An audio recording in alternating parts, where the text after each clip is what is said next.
हमारे चैनल को सब्सक्राइब करना न भूलें। यहाँ हजारों कहानियां हैं आपके लिए। राठौर विला, मुंबई।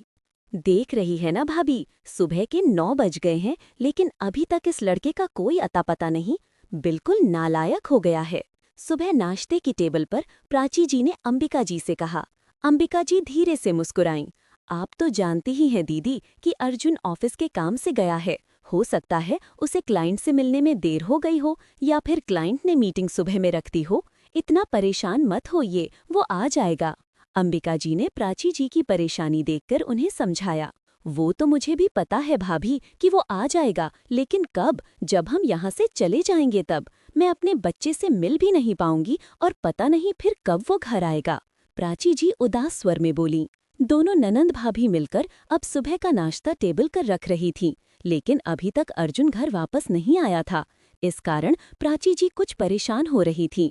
हद हाल है तुम्हारा। कभी कभी मुझे तो लगता है कि तुम्हारे अंदर माँ की आत्मा बस गई है। जैसे जैसे तुम्हारी उम्र बढ़ रही है ना, तुम बिल्कुल उनकी तरह ही रिएक्ट करने लगी हो। जिस तरह से वो मुझ पर छोटी छोटी बातों पर गुस्सा किया करती थीं, उसी तरह से तुमने भी अब अर्जुन पर गुस्सा करना शुरू कर दिया है। प्रारब्ध जी आकर अपनी चेयर पर बैठते हुए बोले। ये बात तो आप सही कह रहे हैं भाई साहब। कभी कभी मुझे तो ऐसा लगता है कि मेरी डांट से कम बल्कि प्राची के इस प्यार के डर से ही अर्जुन ने घर पर रहना छोड़ दिया है। शिवांश जी भी मुस्कुराते हुए बोले। ऐसा कुछ नहीं है, प्यार के डर से कोई नहीं भागता। उसका इंटरेस्ट पॉलिटिक्स में नहीं है और आप उसे पॉलिटिक्स में खींचना चाहते थे, इसलिए वो घर छोड़कर यहाँ रहने के लिए आया है। वो अपना बिजनेस स्टार्ट करना चाहता है, वो कंपनी का एमडी बनना चाहता है और आप उसे सीएम बनाना चाहते हैं, प्राची जी ने बताया। हाँ, तो इसमें तुम दोनों माँ बेटे को प्रॉब्लम क्या है? क्या पॉलिटिक्स में कैरियर सही नहीं है? शिवांश जी ने बात न समझते हुए पूछा। बात वो नहीं है शिवांश जी जो आप समझ रहे हैं। यहाँ बात कैरियर की नहीं, इंटरेस्ट की है। मैं देख रहा हूँ कि अर्जुन का इंटरेस्ट बिजनेस में काफी अच्छा है और वो इस लाइन में अच्छा कर भी रहा है। उसके डिसीजन भी काफी अच्छे होते हैं। जिंदगी इन बच्चों की है, इन लोगों को जीनी है, अपने तरीके से जीना है, तो कैरियर का डिसीजन भी इन्हीं लोगों का होना चाहिए। बात बात पर बच्चों पर दबाव बनाना सही नहीं होता, ऐसे वे चिढ़ जाते हैं। जिस काम में इंटरेस्ट ना हो, मेरे ख्याल में तो वो काम करना ही नहीं चाहिए और किसी के दबाव में आकर तो बिल्कुल नहीं। आई होप कि आप मेरी बात समझ रहे होंगे। अर्जुन पर दबाव बनाने से चीजें बिगड़ेंगी ही, प्रारब्ध जी ने शिवांश जी को समझाते हुए कहा। इसीलिए तो उसे आपके पास भेज दिया है। मैं खुद उस पर कोई दबाव नहीं बनाना चाहता। ये डिपार्टमेंट प्राची के जिम्मे है। शिवांश जी मुस्कुराए। जवाब में प्रारब्ध जी भी मुस्कुरा दिए। उसके बाद उन्होंने प्राची जी से कहा, जब शिवांश जी को कोई प्रॉब्लम नहीं है तो तुम भी उसे यहीं आराम से रहने दो ना। उसकी चिंता तुम मत किया करो। और दूसरी बात, अलग से बिजनेस स्टार्ट करने की भी जरूरत नहीं है। मेरा जो कुछ भी है वो अमोघ और अर्जुन दोनों का बराबर ही है। बस तुम माँ की तरह उसकी चिंता करना छोड़ दो। अब वो बड़ा हो गया है, वो अब सिर्फ अपना ही नहीं हम सबका ध्यान रख सकता है। प्रारब्ध जी ने प्राची जी को समझाया। अरे ऐसे कैसे उसकी चिंता करनी छोड़ दूं? उसकी माँ हूँ तो उसकी चिंता रहेगी ना, इसमें कौन सी बड़ी बात है। मुझे तो आपकी भी चिंता होती है, पर मेरा बेटा महानालायक है, इसलिए कुछ ज्यादा ही चिंता हो जाती है। एक फोन भी नहीं करता, बिल्कुल आपकी तरह।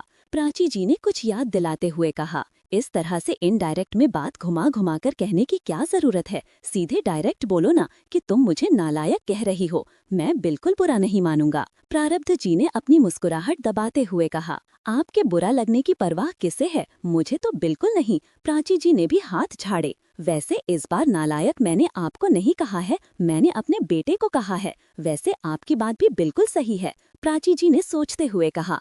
अगले पल उनकी आंखें शरारत से चमक उठी थीं। मैं भी सोच रही थी कि वो ऐसा कैसे निकला, लेकिन इस मामले में तो वो बिल्कुल आपके पर ही गया है। जिस तरह से माँ आपकी हरकतों से परेशान रहती थी ना, उसी तरह से इस लड़के ने मुझे परेशान करके छोड़ दिया है। हाँ, तो मेरा भांजा है तो मेरे जैसा ही होगा ना, मैं उसका मामा हूँ। इस दुनिया में मामा भांजे की जोड़ी सुपर हिट होती है। इसीलिए तुमको समझा रहा हूँ कि तुमसे ज्यादा मुझे उसकी चिंता है। तुम बेवजह के अपने बाल सफेद मत करो। प्रारब्ध जी मुस्कुरा कर बोले। मेरे बालों की चिंता आप मत कीजिए, बाल ब्यूटी पार्लर में डाई हो जाएंगे, पर अपने भांजे के बारे में बताइए। अब तो मेरे जाने का समय हो गया, लेकिन अर्जुन अभी तक नहीं आया। अब मुझे इससे बिना मिले ही जाना होगा। पर तुम्हें जाना ही क्यों है? प्रारब्ध जी ने पूछा। हमारी चैनल को सब्सक्राइब करना न भूलें। यहाँ हजारों कहानियां हैं आपके लिए, पर तुम्हें जाना ही क्यों है? प्रारब्ध जी ने पूछा। जाना क्यों है का क्या मतलब? प्राची जी उनकी बात नहीं समझ पाई थीं। छुटकी, ये तुम्हारा घर है। जब मन चाहो यहाँ आ सकती हो। जितने दिन चाहो उतने दिन रह सकती हो। अगर कोई जरूरी काम है तो शिवांश जी यहाँ से भी जाकर असेंबली देख सकते हैं। तुम यहीं रुक जाओ। अर्जुन से मिलकर जाना। वैसे अब अर्जुन आता ही होगा। प्रारब्ध जी ने अपनी घड़ी देखते हुए कहा। हाँ बुआ, अभी तो मैं भी आपसे अच्छे से बात नहीं कर पाया। आप रहते हैं तो घर में रौनक सी लगती है। वैसे अर्जुन को भी अब तक आ जाना चाहिए था। पापा, आपकी बात हुई थी क्या उससे? अमोघ नाश्ते की टेबल पर आया था और उसने अपनी चेयर खींचते हुए पूछा। नहीं, बात तो नहीं हो पाई, पर मैंने पता किया था। प्रारब्ध जी ने कहा। पता तो मैंने भी किया था। कमाल का काम करता है ये लड़का। मुझे तो लगा था कि ये फॉरेनर्स पार्टी है तो अभी 2-3 दिन और घुमाएगी, तो सेकंड मीटिंग में खुद हैंडल कर लूंगा। लेकिन इसने तो फर्स्ट मीटिंग में ही उन लोगों को कन्विंस कर लिया है। कल रात को ही डील फाइनल हो चुकी है और उसके बाद वहां से निकल गया है। पर अब तक क्यों नहीं पहुंचा, मुझे कुछ समझ में नहीं आ रहा है। ऊपर से कल रात से उसका फोन स्विच ऑफ आ रहा है। अमोघ अब परेशान होते हुए बोला। अमोघ की बात सुनकर सब परेशान दिखाई देने लगे थे। ज्यादा परेशान होने की जरूरत नहीं है। पहले मेरी पूरी बात सुन लो। मैंने पता किया था। अर्जुन कल मीटिंग से जैसे बाहर निकल रहा था, अचानक से बारिश होने लगी थी, जिसके कारण उसे नाइट स्टे जुहू में लेना पड़ा है। सुबह ही उसने होटल से चेक इन कर दिया है। अब वो कुछ देर में घर आता नहीं होगा। प्रारब्ध जी ने पूरी बात बताई। प्रारब्ध जी की बात सुनकर अंबिका जी और शिवांश जी मुस्कुरा दिए। मानना पड़ेगा आपको भाई साहब, बच्चों की भी एक एक हरकत की खबर रखते हैं। शिवांश जी मुस्कुराते हुए बोले। जरूरी है शिवांश जी। पूरे शहर में इतने सारे दुश्मन चप्पे चप्पे पर फैले हुए हैं कि हम लापरवाही से नहीं सो सकते। और वैसी हालत में तो बिल्कुल भी नहीं, जब हमारे खुद के बच्चे घर से बाहर हों। प्रारब्ध जी ने अपना फोन देखते हुए कहा। क्या हुआ, अर्जुन का मैसेज है क्या? प्रारब्ध जी को मैसेज स्क्रॉल करते हुए देखकर अंबिका जी ने पूछा। नहीं, मुझे किसी और के मैसेज का इंतजार है। एक डील और भी फाइनल करने के लिए बात हुई थी। डील तो फाइनल हो गई होगी, बस मैसेज का इंतजार है, ताकि शिवांश जी को भी खुशखबरी दे सकूं। अब इनके मुख्यमंत्री की कुर्सी तक पहुंचने में कोई बाधा नहीं है। प्रारब्ध जी मुस्कुराते हुए बोले। कौन सी डील भाई साहब? प्रारब्ध जी के चेहरे पर फैली हुई अर्थपूर्ण मुस्कुराहट को देखकर शिवांश जी ने पूछा। राजवीर सिंह चौहान के साथ हुई डील, राणा भाई साहब की शर्त फुलफिल करने वाली डील, प्रारब्ध जी ने बताया। पर हम सब तो यहीं पर हैं। राजवीर सिंह चौहान से बात करने के लिए आपने किसको भेजा था? अब की बार अमोघ ने कुछ सोचते हुए पूछा। उसी को जिसे तुम समझ रहे हो, प्रारब्ध जी ने मुस्कुराते हुए कहा। कहीं आंचल को तो नहीं भेजा? अमोघ को हैरत के झटके लगे थे। आंचल का नाम सुनकर सारा परिवार आंचल की तरफ देखने लगा। सबको हैरत के झटके लगे थे कि क्या सोचकर प्रारब्ध जी ने आग के दरिया में आंचल को डाल दिया। हमारे चैनल को सब्सक्राइब करना न भूलें। यहाँ हजारों कहानियां हैं आपके लिए। कहीं आंचल को तो नहीं भेजा? प्रारब्ध जी की बात सुनकर अमोघ को हैरत हुई। जाने क्यों उसकी सिक्स सेंस ने सही समय पर अलार्म बजाया था कि ऐसा काम आंचल के अलावा किसी और को सौंपा नहीं जा सकता।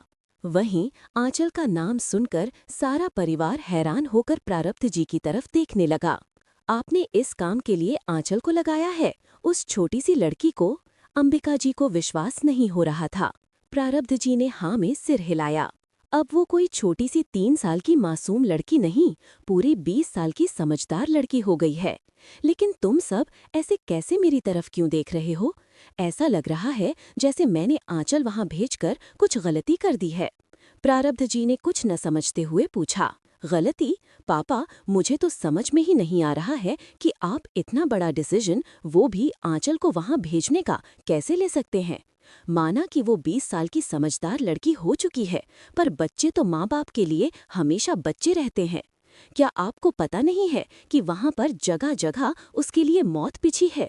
और आप पूछ रहे हैं कि आपने कोई गलती की है? आपको अभी भी समझ में नहीं आ रहा है क्या कि आपने क्या किया है? अमोघ अपना सिर पकड़ते हुए बोला। हाँ भाई साहब, आपको आंचल को इस मैटर में इन्वॉल्व नहीं करना चाहिए था, शिवांश जी ने कहा। पर क्यों? प्रारब्ध जी ने ना समझते हुए पूछा। अभी भी आपको बताना जरूरी है कि क्यों? ऐसे तो इशारों की बात समझ जाते हैं, आंखों की बात समझ जाते हैं, और अभी आपको समझ में नहीं आ रहा है कि आपने क्या किया है। अमोघ अपना सिर पकड़ते हुए बोला, हाँ भाई साहब, आपको आंचल को इस मैटर में इन्वॉल्व नहीं करना चाहिए था। पर क्यों पापा? प्रारब्ध जी ने ना समझते हुए पूछा। अभी भी आपको बताना जरूरी है कि क्यों? ऐसे तो इशारों की बात समझ जाते हैं, आंखों की बात समझ जाते हैं, और अभी आपको समझ में नहीं आ रहा है कि आपने क्या किया है। प्राची जी एकदम लड़ते हुए बोली, क्या तुमको ऐसा लग रहा है कि आंचल के जाने से तुम्हारे पतिदेव का काम नहीं होगा, या फिर राजवीर हमें सपोर्ट करने के लिए तैयार नहीं होगा? प्रारब्ध जी ने सीधे सीधे प्राची जी से पूछा। बात सपोर्ट और ना सपोर्ट की नहीं है, बात आंचल के वहां जाने की है, जो मुझे पसंद नहीं आया। प्राची जी ने साफ कहा। कुछ लोगों को तो उसकी जिंदगी ही नापसंद है। इसका मतलब ये तो नहीं कि मैं उसे इस दुनिया से रुखसत कर दूं। वो बेटी है मेरी, वो मेरी दुनिया है। घर, परिवार, संपत्ति पर उसे बराबर हक नहीं दे सकता, पर अपने हिस्से का दायित्व तो उसे दे ही सकता हूँ। उसके लिए मुझे किसी से भी पूछने, बताने या फिर परमिशन लेने की कोई भी जरूरत नहीं है। प्रारब्ध जी ने अंबिका जी के चेहरे की तरफ देखते हुए कहा, जो कि हैरानी से मुंह खोले उनकी तरफ देख रही थीं। पर क्यों पापा? मान लिया कि वो आपकी बेटी है, आप उसके सारे डिसीजन लेने के लिए फ्री हैं, पर फिर भी आपने ऐसा डिसीजन उसके लिए क्यों लिया? मान लिया कि आप उसे घर, परिवार, संपत्ति पर बराबर का हक नहीं दे सकते जितना कि मेरा हक है। आप उसे अपने प्यार पर हक नहीं दे सकते, तो उसकी जिंदगी लेने का भी आपको कोई हक नहीं है। क्या आपको पता नहीं था कि ये डील कितनी खतरनाक है? पर आपने सीधे सीधे उसे मौत के मुंह में फेंक दिया। अमोघ को अभी विश्वास नहीं हो रहा था कि प्रारब्ध जी ने इस डील के लिए आंचल को लगाया है। उसने गाहे बगाहे जो इस मैटर पर प्रारब्ध जी से पूछना चाहा था, तो प्रारब्ध जी ने जो उसे हिंट दिए थे, उसके हिसाब से वो अल्फांसो को इस डील के लिए भेजेंगे, लेकिन आंचल को भेज दिया। ये तो वो सोच ही नहीं पाया था। तो कौन कहे कि मेरी बेटी उन लोगों के लिए कम खतरनाक है? टेढ़े लोगों के साथ कैसे डील की जाती है, उससे बेहतर कोई नहीं समझ सकता। मैंने उसे मौत के मुंह में नहीं भेजा है, बल्कि वो वहां से सबके लिए जिंदगी लेकर आएगी। तुम सब निश्चिंत रहो, राणावत अभी इस मैटर में सोचते ही रहेंगे कि हमारा काम पूरा हो जाएगा। कुछ ही दिन में डील सक्सेसफुल का मैसेज आता ही होगा। प्रारब्ध जी ने आराम से कहा, जैसे कि उन्हें आंचल के काम के 100% सक्सेसफुल होने का पूरा भरोसा था। लेकिन अमोघ बेचैन था, और जब तक ये मैसेज नहीं आएगा तब तक मुझे चैन नहीं मिलेगा। अमोघ ने सामने पड़ी नाश्ते की थाली को प्रणाम करते हुए कहा, जिसका मतलब साफ था कि जब तक आंचल वापस नहीं आ जाती वो खाना नहीं खाने वाला था। तुम अब कहाँ जा रहे हो? अंबिका जी ने उसे अपनी चेयर छोड़ते हुए देखा तो पूछा। कुछ नहीं मम्मी, मैं अपना फोन लेकर आ रहा हूँ, मुझे अल्फांसो से अपडेट लेना है। अमोघ ने प्रारब्ध जी की तरफ देखते हुए कहा। उसकी कोई जरूरत नहीं है, अल्फांसो को भी पता नहीं है कि वो कब तक आएगी। मेरी बात उससे हो चुकी है, जब वो डील फाइनल करके वापस आएगी तो वो खुद कांटेक्ट कर लेगी। पर तुम्हारे नाश्ता छोड़ने वाली बात मुझे समझ में नहीं आई। वैसे भी इस घर में आंचल को कोई पसंद नहीं करता, और उन्हें तुम्हारा नाश्ता छोड़ना भी पसंद नहीं आएगा। प्रारब्ध जी ने अंबिका जी की तरफ देखते हुए कहा, जो कि हैरानी से मुंह खोले उनकी तरफ देख रही थीं। हमारे चैनल को सब्सक्राइब करना ना भूलें। यहाँ हजारों कहानियां हैं आपके लिए। मेरे पसंद करने से या ना करने से कोई फर्क नहीं पड़ता, ये बात आप भी जानते हैं। लेकिन मैंने कभी ये नहीं कहा कि आप ले जाकर उसे मौत के कुएं में फेंक दीजिए। ये बात आप भी अच्छी तरह से जानते हैं कि मेरे पसंद होने ना होने से ऐसा नहीं है कि वो आपकी जिंदगी में, लाइफ में मैटर नहीं करेगी। और आपको तो छोड़िए ना, मैं अमोघ और अर्जुन को भी उससे दूर नहीं कर सकती। और हाँ, मुझे उसका इस घर में वजूद पसंद नहीं था, लेकिन इसका ये मतलब नहीं कि मैं उसे मरने के लिए छोड़ दूं। मैं आपकी तरह उसको अकेले मरने के लिए भी नहीं छोड़ सकती। अंबिका जी ने हल्के गुस्से में प्रारब्ध जी से कहा, और आप अमोघ की तरफ मुड़ी। तुम तुरंत लंदन फोन लगाओ और अल्फांसो से अपडेट लो, वो कब निकली है, कहाँ गई है और कब तक आएगी। हो सके तो उसी को कांटेक्ट करने की कोशिश करो, क्या पता तुम्हारा फोन लग जाए। अंबिका जी चेयर पर बैठे हुए बोलीं। उन्होंने बेबसी में अपना सर पकड़ रखा था। अंबिका जी की बात सुनकर सब लोग हैरानी से उनकी तरफ देखने लगे थे। वे धीरे धीरे अपना सर मसलते हुए खुद को कंट्रोल करने की कोशिश कर रही थीं। मैं मानती हूँ कि मुझे आंचल पसंद नहीं है, लेकिन मुझे आंचल पसंद नहीं है ऐसी बात नहीं है। एक मासूम सी प्यारी लड़की किसको पसंद नहीं होगी। ये बात अलग है कि आंचल को देखकर मुझे गुस्सा आता है, लेकिन वो भी उस पर नहीं, आप पर आता है। उसको देखकर मुझे आपका दिया हुआ धोखा याद आता है। मैं बर्दाश्त नहीं कर पाती। मुझे अपने आप पर गुस्सा आता है, अपने आप पर गुस्सा आता है जो कि उस मासूम बच्ची पर निकल जाता है। वो बेचारी तो अपनी मासूम नीली आंखों से मुझे देखती रह जाती है कि आखिर उसे डांट क्यों पड़ी है। उसके मासूम चेहरे पर नजर पड़ते ही मेरा दिल कट कर रह जाता है। मैं चाहकर भी उस पर गुस्सा नहीं कर पाती और ना ही अपना पाती हूँ, जबकि वो बच्ची मेरा आंचल पकड़कर मेरे पीछे पीछे चलती रहती है। मेरी आंचल। इसी कारण मैंने उसे अपनी नज़रों से दूर किया है, लेकिन मैंने कभी ये भी नहीं सोचा था कि आप उसे इस तरह से दुनिया से दूर करने के बारे में सोच रहे होंगे। क्या सोचकर आपने आंचल को वहाँ भेजने का डिसीजन लिया? मेरी नहीं, पर वो आपकी तो बेटी है ना। कम से कम एक बार तो उसके बारे में सोचा होता, जिस बच्चे की माँ भी नहीं और ऊपर से पापा की इस तरह से। अंबिका जी बहुत पछतावे में घिरी हुई थीं। भाभी सही बोल रही हैं भैया, आपको आंचल को वहाँ नहीं भेजना चाहिए था। काम जरूरी है, लेकिन इसका मतलब ये नहीं कि हम अपने दिल के टुकड़े को ही सामने मरने मारने के लिए रख दें। प्राची जी ने अंबिका जी के कंधे पर हाथ रखते हुए कहा, आपको पता भी है कि राणावत की तरफ से कौन गया है डील फाइनल करने के लिए? सम्राट सिंह राणावत, जो कि राणावत का नालायक नहीं बल्कि सबसे लायक हुक्म का इक्का है। आज तक उसने राणावत की तरफ से की गई हर एक डील सक्सेस की है। जीत का स्वाद चखने के लिए उसे किसी भी हद तक जाना पसंद है। वहाँ पर वो सही और गलत भी नहीं देखता। मुझे तो समझ में नहीं आ रहा है कि जब सम्राट और आंचल आमने सामने होंगे तो क्या होगा। दोनों के दोनों एक जैसे ही हैं, कोई किसी के सुनने वाला नहीं है। कहीं ये दोनों आपस में एक दूसरे को मारने के लिए बंदूक न निकाल लें। जिस मारकाट से राणा अंकल हम लोगों को बचाना चाहते हैं, वो इंडिया में ना होकर न्यूयॉर्क में ही शुरू हो जाएगी और वहाँ पर कोई रोकने वाला भी नहीं होगा।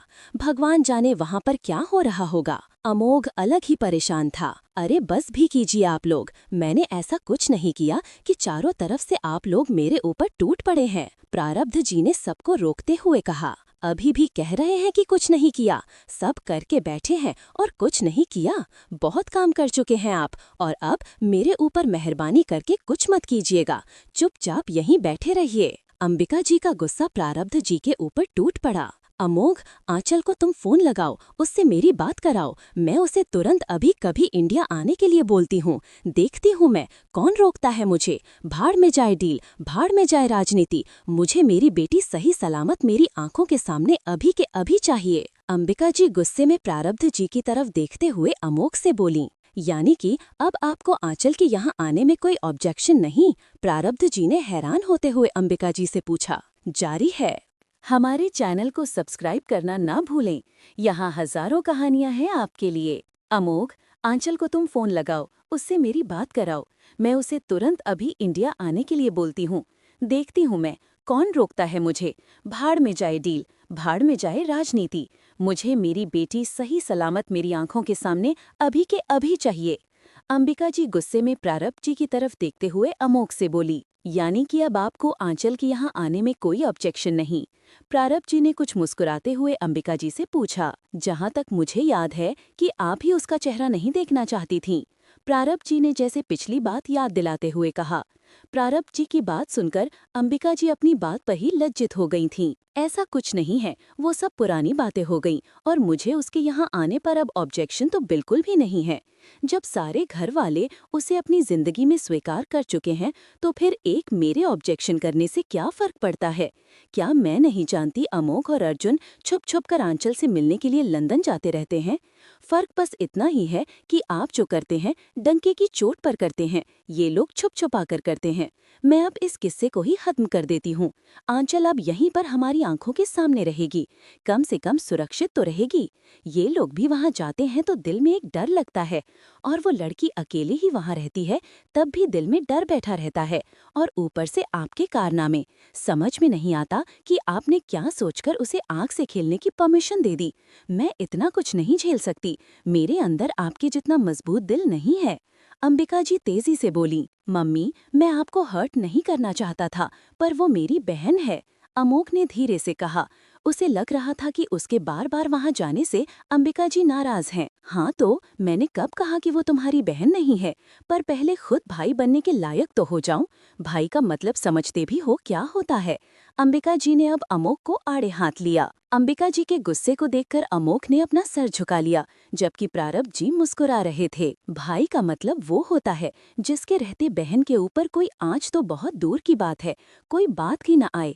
उसकी बहन पर कोई नजर उठाकर भी देखे ना, तो उसके पीछे उसका बड़ा भाई दिखाई पड़े, और जिसको देखकर सामने वाले की नजर सीधे झुक जाए। बड़े भाई तो बिल्कुल पिता के जैसे होते हैं। जितना प्यार पिता से मिलता है, उससे ज्यादा प्यार बड़े भाई से मिलता है। और इतना ही नहीं, बड़े भाई अपनी छोटी बहनों को एक एक पैर जमीन पर रखना सिखाते हैं, चलना सिखाते हैं, उन्हें गिरने नहीं देते। उनके पैर अगर हल्के से भी लड़खड़ाएं तो पहले ही अपनी दोनों बाहें फैलाकर उन्हें थामने के लिए तैयार रहते हैं। तुम्हारी तरह नहीं, जो सीधे दौड़ में अपनी बहन को खड़ा कर देते हैं कि अगर तुम रेस जीत लोगी तो क्रेडिट मेरा होगा। अंबिका जी ने अब अमोक को शर्म दिलाते हुए कहा, पर मम्मी, मैंने ऐसा कुछ किया कहाँ है। अमोक ने तेजी से कहा, सारा किया धरा तुम्हारा ही है। तुम तो जानते हो ना अपने पापा को, उन्हें बस अपनी जीत चाहिए। इनके पास गुंजाइश नाम की कोई चीज नहीं होते है, और उसमें भी जब बात और डील राणावत के साथ हो तो वो कुछ भी सोचने समझने के लिए तैयार नहीं होते हैं। तो फिर तुमने ऐसा सोच भी कैसे लिया कि वो आंचल की जगह अल्फांसो को भेजेंगे। आंचल बिल्कुल इनकी तरह जिद्दी है, उसे जो चीज चाहिए वो पाकर ही रहती है, उसमें वो कोई समझौता नहीं करती। तुम पर तो मेरा दबाव बन जाता है, लेकिन आंचल पर तो किसी का दबाव भी नहीं है, और इसी कारण इन्होंने उसको वहां भेजना चुना है। ये कभी भी हारने वाला पत्ता नहीं खेलते। अंबिका जी ने कहा, आपने सही कहा अंबिका जी, मैं कभी हारने वाला पत्ता नहीं खेलता, और इस समय भी मैंने जीतने वाला ही पत्ता खेला है। मैं जानता हूँ कि मेरी बेटी में क्या काबिलियत है, प्रारब्ध जी ने कहा। उनकी बात पर अंबिका जी ने उन्हें घूर कर देखा। अच्छा भाई, करेक्ट करता हूँ, मेरी बेटी नहीं, हमारी बेटी। पर आप भी जान लीजिए, हमारी बेटी कोई साधारण रोने धोने वाली लड़की नहीं है, वो बहुत मजबूत है।